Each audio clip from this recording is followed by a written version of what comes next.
നമുക്കൊന്ന് നല്ല ഈസിയും ടേസ്റ്റുമായ നല്ല തരിത്തരിപ്പോട് കൂടി ഇഡ്ഡലി ചുട്ടെടുത്താലോ?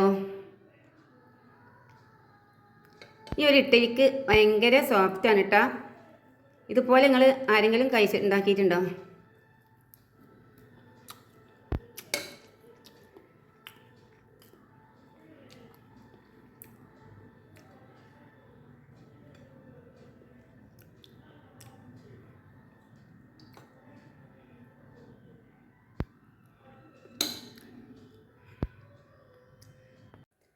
അപ്പോൾ ഞാനിതാ ഇവിടെ ഒരു 200 ഗ്രാം ഉഴുന്നുപരിപ്പാണ് എടുത്തിട്ടുള്ളത്.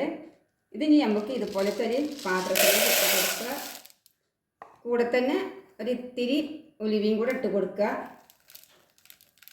എന്നിട്ട് നല്ലോണം വെള്ളം ഒഴിച്ച് കുതിർത്തിയെടുക്കുക.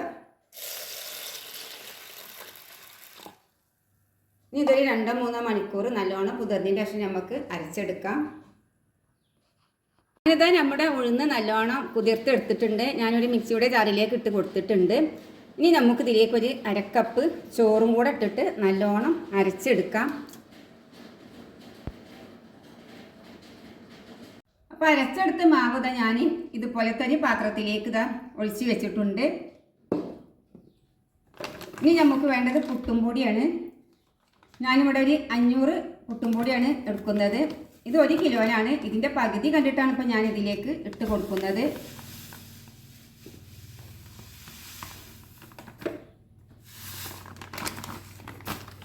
അതിനുശേഷം നമുക്ക് നല്ലോണം മിക്സ് ചെയ്തെടുക്കുക.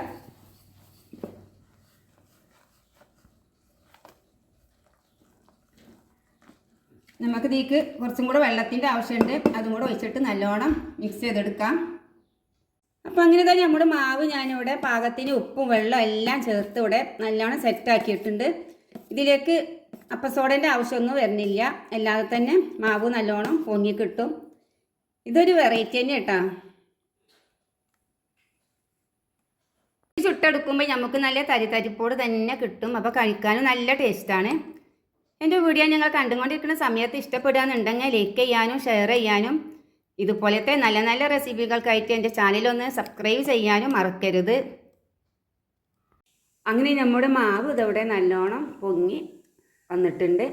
ഇനി നമുക്ക് ഇഡ്ഡലി ചുട്ടെടുക്കാം. ഇതുപോലെ ഓയിലൊന്നും ഇങ്ങോട്ട് തടവി കൊടുക്കുക.